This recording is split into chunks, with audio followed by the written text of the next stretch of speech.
name is Andrea Heilman, and I'm a speech therapist here at Sunshine. My parents were foster parents, so I grew up with different therapists, and they would come to the home and work with the foster children, and the speech therapist was the one that I thought was the neatest. So from a young age, I thought that's what I'd like to be.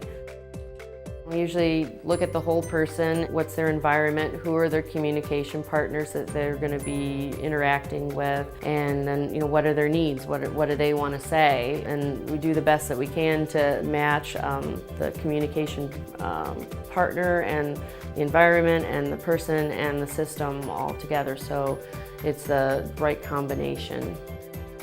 Tools that we use can vary between just standard test materials, worksheets, books, things like that, but we've also incorporated using the iPad or other different devices. We have a variety of different high-tech, low-tech, no-tech devices that we use here. Some of the no-tech is gestures, actions, communicating with those. Some of the low-tech is pictures, so we'll have pictures that they can either choose from, or they can hand a picture to make a request. We have picture schedules that we use that help clients know where they're going and what they're doing. And then the higher tech devices like the iPads and iPods and different communication devices that have pictures on the screen. You can touch a picture and it'll either say something or it'll go to another page of words and pictures. We use a whole variety of different things. You want something that's going to work for them, that'll be easy and that they can use, that you don't want to make it cumbersome or difficult for them. Some of my clients are more aware of their environment and more aware of other people, and so they kind of would rather blend in than have something that stands out and is different. So the iPad and iPod are nice because they look like everyone else's tablets or iPods that they're using. They can have games, they can have music, but they can also use the communication and talk to their friend, and then they can switch back and play a game. So sometimes it's a lot easier for them to make friends and to interact when they kind of look like everyone else. You have to know your client. You have to get to know them and know what their interests are, what their likes, their dislikes. We have clients that we've tried new things with, and then they'd still like to go back and use their old systems, like their like a plain word board or pictures or sign. So you just kind of figure out what works for them and what they want to use.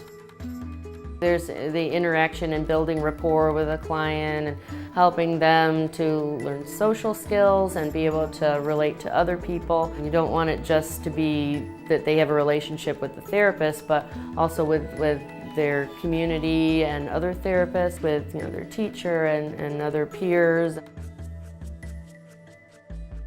4 years of undergrad at a college or university, and then 2 years of graduate school. It's either a Master of Science in Communication Disorders or a Master of Arts in Communication Disorders, just depending on the school. Usually you're taking psychology and sociology classes, but if the curriculum that you're taking doesn't include that, I definitely recommend those classes.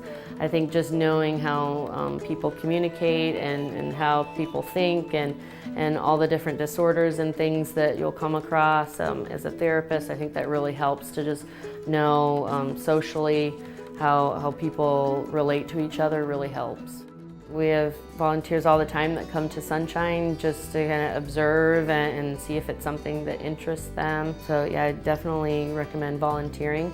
And then once you kind of set your sight on speech pathology, you'll be encouraged to do the 25 observation hours, so you'll get connected with a clinic or rehab site or hospital site, and so you can watch and observe and get your hours as course curriculum. So once you get to graduate school, you've kind of seen what speech therapy is and what will be expected.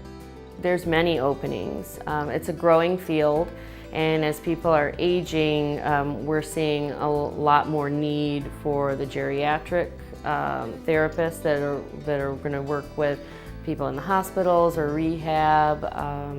So definitely growing, and especially in the Toledo area, we're really looking for speech therapists.